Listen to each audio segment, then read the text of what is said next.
मैं यहाँ पर लॉर्ड शिव जी का कॉस्ट्यूम रेडी करना बता रही हूँ, जिसमें नीचे की जो लेग हैं ये स्काई ब्लू कलर के और ऊपर की जो स्कर्ट है ये टाइगर प्रिंट की अटैच होके रेडी होगी।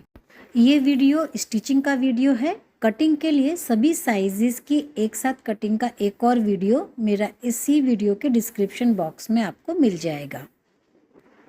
सबसे पहले हमें जो मटेरियल है उसको चेक करना है। लाइक्रा वेलवेट के ऊपर ये टाइगर प्रिंट के हमें कॉस्ट्यूम्स के लिए वेलवेट मिलता है। ये एक तरफ से स्ट्रेच होता है और दूसरी तरफ से स्ट्रेच नहीं होता है, तो जिस तरफ से ये स्ट्रेच ना हो वो उसकी लंबाई है, उधर से ही हम लेंथ के लिए कपड़े को लेंगे। तो सबसे पहले लंबाई का हमने चेक कर लिया कहाँ से हमें लेना है। कई बार क्या होता है कट पीस के कई सारे कपड़े बच जाते हैं तो पहचानना मुश्किल होता है कि हम कैसे करें। तो आप देखिए जहाँ से कपड़ा स्ट्रेच ना हो वो लेंथ के लिए यूज़ करना है। अब ये मैंने एक कॉमन पजामे की कटिंग निकाली थी जो कि एक 3 से 4 साल के बच्चे के लिए है। ये कटिंग मैंने जितनी टाइगर प्रिंट के लिए चाहिए वो उससे थोड़ी छोटी रहेगी, तो मोड़ कर इसको मैंने वेलवेट के ऊपर डबल फोल्ड करके रख लिया है। जो मियानी वाला हिस्सा है ये ओपन साइड रहेगा और जो दूसरा हिस्सा है वो बंद साइड में हमें रखना है। अब हम इसको बिल्कुल नेक टू नेक कटिंग, जो भी मैं यहाँ कटिंग बनाती हूँ वो एकदम नेक टू नेक होती है, उसमें कोई भी मार्जिन एक्स्ट्रा नहीं लेना है। ऑलरेडी मार्जिन ली हुई कटिंग्स मेरी रेडी रहती है। इस तरीके से हम ले लेंगे। फिर इसके बाद हमें जो कटिंग करनी है टाइगर प्रिंट का जो हमारा वेलवेट है उसमें हम ट्रायंगल इस तरीके से लटकते हुए कट करेंगे। ये ट्रायंगल लटकन करने से जो नीचे की स्कर्ट है उसमें इस तरीके से कट होके इसमें दिखाई देगा। तो हम इस तरीके से इसमें पहले निशान लगा ले रहे हैं और ये समझने के लिए निशान है और इसी कंसेप्ट को हम लोग नीचे के हिस्से में करेंगे। अब देखिए ये मैंने हाफ ट्रायंगल से स्टार्ट किया है, जो कि बंद हिस्सा है हमारा, वहाँ से हाफ ट्रायंगल से स्टार्ट किया है क्योंकि जैसे ये ओपन होगा ये ट्रायंगल का हिस्सा फुल हो जाएगा। अब इसमें से कुछ जो ट्रायंगल्स हैं ये कोशिश करेंगे कि हम लगभग एक से साइज़ के हमारे ट्रायंगल हों ताकि स्कर्ट जो देखने में है वो ठीक लगे। और लास्ट फिनिश के लिए बस ये जो ट्रायंगल है ये आगे के हिस्से में हम मर्ज कर देंगे। अगर हम अर्धनारीश्वर की ड्रेस रेडी कर रहे हैं तो हम ये जो म्यानी का हिस्सा है वो अगले पजामे के साथ ऐड कर लेंगे, परंतु क्योंकि हमें यहाँ स्कर्ट ऐड करनी है तो ये मैं म्यानी का हिस्से को बीच से कट करके हटा दे रही हूँ। और ये पूरा एक जो हमारा पोर्शन है इसको हम जब खोलेंगे तो एक साइड की स्कर्ट हो गई। ऐसे ही दोनों साइड के स्कर्ट्स के लिए हम दोनों साइड्स के जो कपड़े हैं वो हम ले लेंगे और ये दो हिस्से बनाने के बाद उससे बीच से जॉइंट कर देंगे। अब हम नीचे के पैंट के लिए ब्लू रंग का कपड़ा ले रहे हैं और दोनों साइड के जो पल्ले हैं उनको एक साथ काटेंगे। तो मैंने कपड़े के 4 फोल्ड कर लिए हैं और ये जो बंद वाला हिस्सा है ये दूसरी साइड आएगा, ओपन वाला हिस्सा म्यानी वाली साइड में आएगा। इसके बाद में अब मैं ये देख रही हूँ 4 फोल्ड करने के बाद थोड़ा सा कपड़ा मुझे कम पड़ रहा है, तो म्यानी हमारी जगह पे ज़रूर आनी चाहिए। बाकी दूसरी वाली साइड से मैंने आधा इंच को एक्स्ट्रा ऊपर की साइड में ले लिया है, जिससे वहाँ से कपड़ा कम हो जाए तो कोई बात नहीं, पर म्यानी की साइड की जो फिटिंग है ये ख़राब नहीं होनी चाहिए। ये देखिए मैंने इस तरीके से दोनों पल्ले निकाल लिए हैं। अब जब म्यानी टू म्यानी हम लोग अटैच करेंगे तो ये हमारे जो पैंट है ये रेडी होने लगेगा। सबसे पहले कोई भी कर्व वाला हिस्सा है तो उसमें टाचनी ज़रूर लगाइए। इसे लगाने से बिल्कुल भी कपड़ा हिलता नहीं है और ऊपर नीचे नहीं होता है, फिनिश बहुत अच्छी आती है। बाद में भी कपड़ों की फिटिंग बैठने में कोई दिक्कत नहीं आती है। इसके बाद हम लोग मोहरी पहले बनाएंगे पैंट की, और दोनों तरफ की मोहरी को सबसे पहले, इसको भी अगर आप चाहें क्योंकि साटन है इसको भी मोहरी इधर उधर खिसकती है तो आप पहले टाचनी लगा लीजिए, इसके बाद ये काम बहुत ही आसान हो जाता है। जब दोनों तरफ की हमारी मोहरी हो जाए इसके बाद जो हमने स्कर्ट बनाई है, ये दोनों साइड के जो पल्ले हमने स्कर्ट के बनाए हैं इनको आपस में जॉइंट कर देंगे। अब इसके बाद में बहुत ही आसान है, ये जो हमारा जॉइंट वाला हिस्सा है और जो म्यानी टू म्यानी अटैच करने के बाद जो हमारा जॉइंट वाला हिस्सा है, इन दोनों को हम एक साथ में पहले स्टिच कर देंगे। हम इसी से ही डायरेक्ट पलट के अपना नेफा पट्टी बनाने वाले हैं और ये तरीका बहुत ही ज़्यादा आसान होता है। ये देखिए दोनों पल्लों को हमने एक साथ जोड़ लिया है, क्योंकि एक ही माप के काटे थे तो कोई दिक्कत नहीं आती है, आप इसमें अच्छे तरीके से अटैच कर सकते हैं। सबसे पहले मैंने सिंगल लाइन कर ली है नेफा पट्टी मोड़ने के लिए।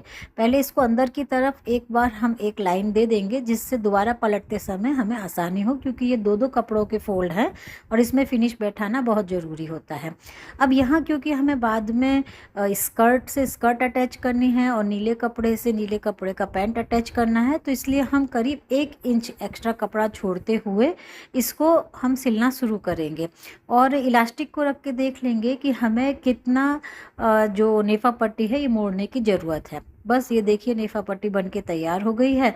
अब हम जो ये पोर्शन है हम देख रहे हैं कि हमें स्कर्ट से स्कर्ट को सिलना है, तो दोनों कपड़ों को एक साथ लिया और इसके बाद यहाँ पर भी स्टिच कर दी और ये देखिए ये पूरा अंदर की तरफ अच्छी तरीके से स्टिच हो जाता है और ये जो फिनिशिंग है लास्ट फिनिशिंग भी इसकी बहुत अच्छी आती है।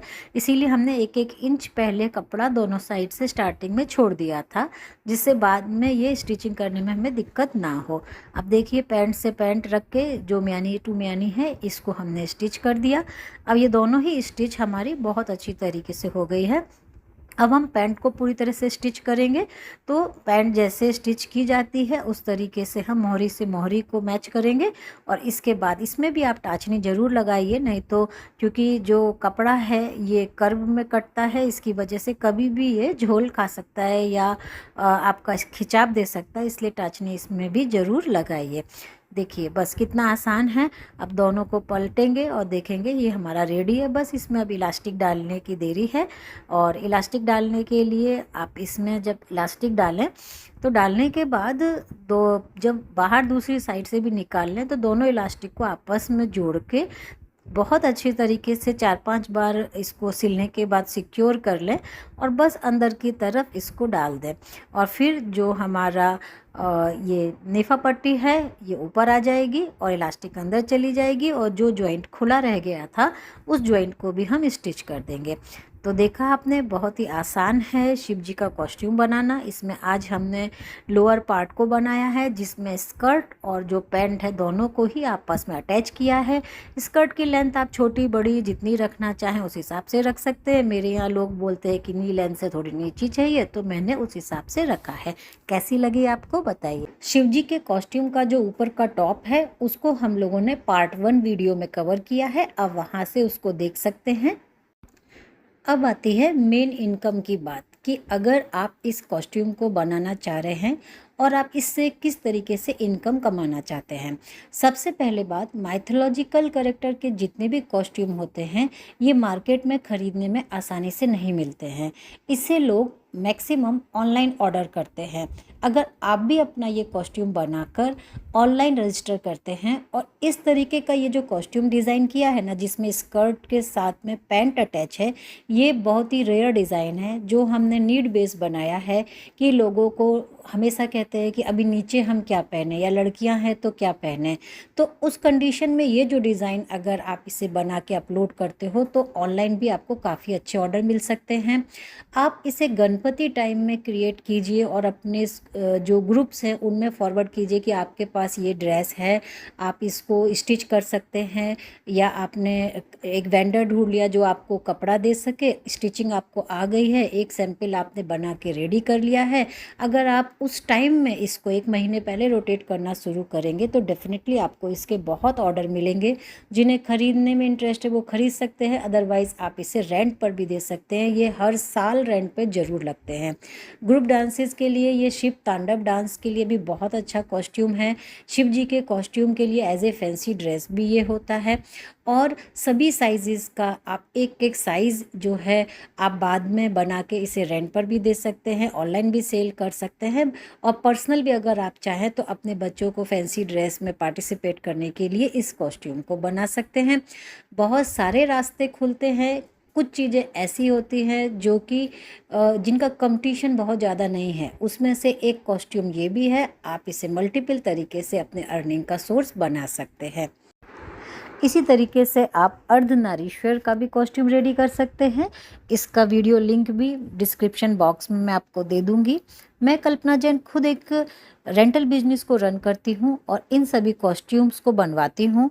उसी में से ही ये कलेक्शन मैंने आपके सामने लाया है और इसको बहुत सारे अर्निंग सोर्स में आप आगे लेके जा सकते हैं।